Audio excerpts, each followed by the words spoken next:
واخيرا وصل الفاونديشن الباودر من شي جلام يا جماعه. متشوقه قوي قوي اجربه معاكم. الفتره اللي فاتت كان قالب الدنيا، لازم نجربه مع بعض ونشوف هل فعلا كل البروباجندا دي حقيقيه ولا اي كلام. العلبه كبيره وحجمها حلو، ومعاها السبونج بتاعتها زي ما انتم شايفين بتبقى في الجزئيه دي.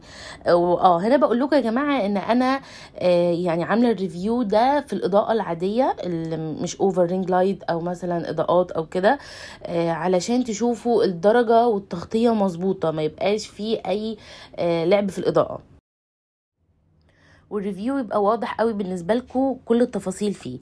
وهعمل نص وشي الاول واسيب النص تاني عشان نشوف مدى التغطيه لاي هالات تحت العين او اي تصبغات او كده. والوصف اللي مكتوب عليه في الموقع ان هو تغطية عالية، بيكنسل اي لمعة في الوش، يعني بيتحكم اكتر في الزيوت اللي بيفرزها الوش، فطبعا ينفع قوي للبشرة المختلطة برضو والدهنية. وعايزة اقول لكم طبعا انا لاحظت ده، هشرح لكم في اخر الفيديو، يعني لما اخرج بيه وارجع هشرح لكم حصل ايه. وكاتبين عنه برضو ان هو ناعم وبيدي منظر ناعم. وللامانه بصراحه هو فعلا زي ما انتم شايفين منظره ناعم جدا على الوش. ولكن طبعا لو مثلا، وعلى فكره ده برضو في الفاونديشن العادي، لو في الوش مثلا في شعر الوبري او مثلا حد مشعر فعنده شعر كتير في وشه، لا يعني هيبان شويه الشعر، فاهمين؟ انا طبعا يعني بدأت بطبقة خفيفة اللي هو يعني يا دوبك كده باخد بالسبونج بجرب. بعد كده بدأت بقى ازود شوية عشان اشوف يعني ايه اكتر حاجة تخطيطه ممكن توصل لايه. يعني انا هنا حاطة كذا طبقة او بعيد من الاخر يعني على الطبقات. وهنا برضو جربت اسلوب الطبطبة، اشوف يعني عايزة اجرب انهي اسلوب افضل، المسح كده بالسبونج ولا الطبطبة. وعايزة اقول لكم لا يعني هو برضو المسح بصراحة كان بيرفكت معايا، يعني ما حسيتش بفرق في الطريقتين. وزي ما انتم شايفين يا جماعه بصوا اختلاف التغطيه من هنا لهنا، بصراحه عجبني جدا. وبالنسبه للدرجه هكتبها لكم هنا، بس هي بالعربي تقريبا الدرجه اسمها الصدف. اوكي. انا قلت يعني انا كنت حاسه ان انا بجيبها ان هي تبقى فاتحه شويه، يعني اللي هو هتفتحني درجه درجتين. ولكن انا قلت يعني عشان انا اغلب الفونديشن اي فونديشن بجيبه لنفسي او كده بجيبه درجه غامقه شويه، لان انا بحب اغمق شويه على عكس ناس تاني، طبعا كل واحد حر. فقلت لا ده اجيبها شويه فاتحه عشان ما يبقاش كل حاجه بجيبها ليا بتغمقني او اللي هو بتخليني جولدي شويه، انا بحب كده قوي بصراحه. فطبعا يعني الطبع يغلب التطبع، فحسيت ان انا متضايقه ان انا ما جبتش الدرجه الاغمق، بس ما علينا. هي الدرجه حلوه ولذيذه يعني.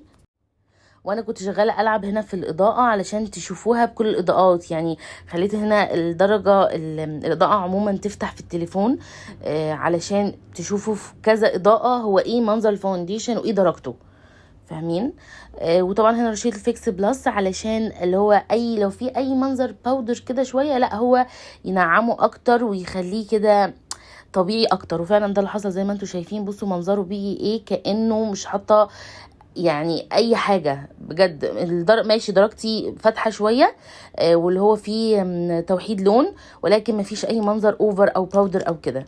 وطبعا هنحط دلوقتي مع بعض، مش عارفه ليه شغاله اقول طبعا، بس طبعا ده العادي معاكم. المفروض تكونوا خلاص اخدتوا. بكمل بقى وشي، وبصراحة انبهرت من النص، يعني قبل ما احط في النص التاني الفرق ما بين كنسلة الهالات.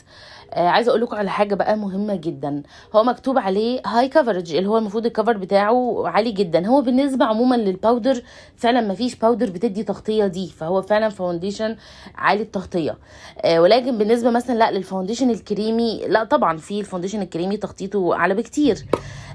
فانا بالنسبه لي مثلا لو هقارنه فهو لا يعني لايت، التغطيه بتاعته ميديم، لكن ما نقدرش نقول فول ابدا، فاهمين؟ يعني اوكي هو هدالي منظر التصبغات تحت العين، اوكي، ولكن ما اخفاهاش تماما زي مثلا كونسيلر تارت او اي كونسيلر التغطيه بتاعته عاليه، فاهمين الفكره؟ فيهمني تبقوا عارفين ده. وبقول لكم هنا ان الخاتم ده انا اللي عاملاه، قولوا لي رايكم فيه. وبعد كده استخدمت من بنفيت البلاشر الدرجة اللي هي الخوخي دي تحفة. واستخدمت الكونتور من باليت روبي روز، برضو الباليت دي خطيرة، عمل لكم عنها ريفيو ودرجاتها حلوة بصراحة والبيجمنت بتاعها حلو. وهستخدم قلم الحواجب من شي جلام، برضو القلم ده تحفة يا جماعة تحفة. هتشوفوا يعني بعد كده حواجبي هتبقى ايه بجد حلوة قوي، وسنه رفيع جدا، وسعره طبعا وهم. بالمناسبة هسيب لكم لينك اللي بجيب منه حاجات شي جلام، القلم ده والفاونديشن. وطبعا قولوا لها ان انتم من الايفويه باقي وشي عشان ما يبقاش وشي باهت. انا رجعت من بره ليا كده بالفاونديشن ده في حدود 6 ساعات ونص مثلا. وطبعا معلش على المنظر، شعري من الرطوبه وكده هاش. ولكن تعالوا بقى اقول لكم ايه حصل. اول حاجه طبعا انا هنا يعني لا مسحت بالمناديل وكنت عايشه حياتي خالص ولا كاني حاطه اي حاجه. اللي صادمني ان هو هنا متحرك من مكانه زي الفاونديشن العادي، يعني منظر الفاونديشن العادي لما بيتحرك من مكانه، مش هو مجرد باودر اتشرب وخلاص او طار وخلاص، فاهمين؟ طبعا كنت حاطه روج بس اتمسح، لان انا كنت حاطه روج عادي مش اللي هو مات وثباته عالي. اكتر حاجه هتخليني احكم على الفاونديشن ده طبعا هو عادي انه يتحرك من هنا، لان انا عرقت جامد زي ما بقول لكم، الجو رطوبه جدا. ولكن بقى تعالوا امسح نص وشي واشوف هنا ايه التغطيه بتاعت العين. فلحظه واحده. اوبا، ده طلع لسه مغطي تحت العين.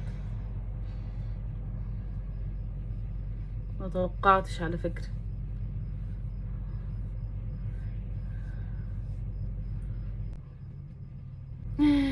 اوبا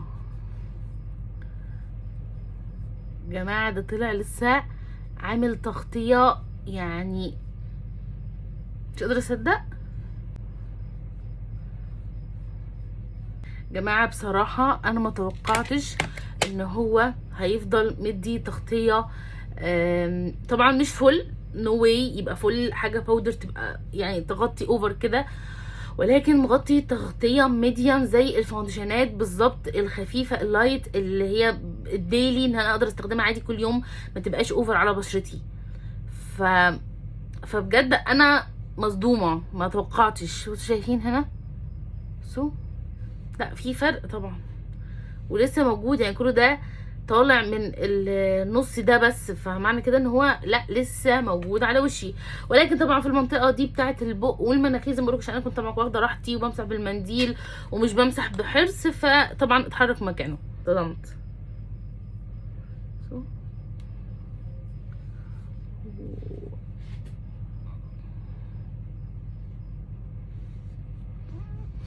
بس خليني اقول لكم بقى على حاجه انا لاحظتها فيه، ان هو بيبقى محتاج ترطيب كويس قوي قوي قوي تحته. لان انا لما حطيته كنت مرطبه لا بشرتي كده حاجه خفيفه، لان اصلا بشرتي يعني في العرق والحر وكده مش بحب احط لها، لازم ارطبها طبعا بس مش كتير عشان بس ما احسش ان هي ملزقه او كده. بعد ما حطيته كده خلاص بشويه لا بدات احس ان هو بشرتي شاده وكاني محتاجه ترطيب.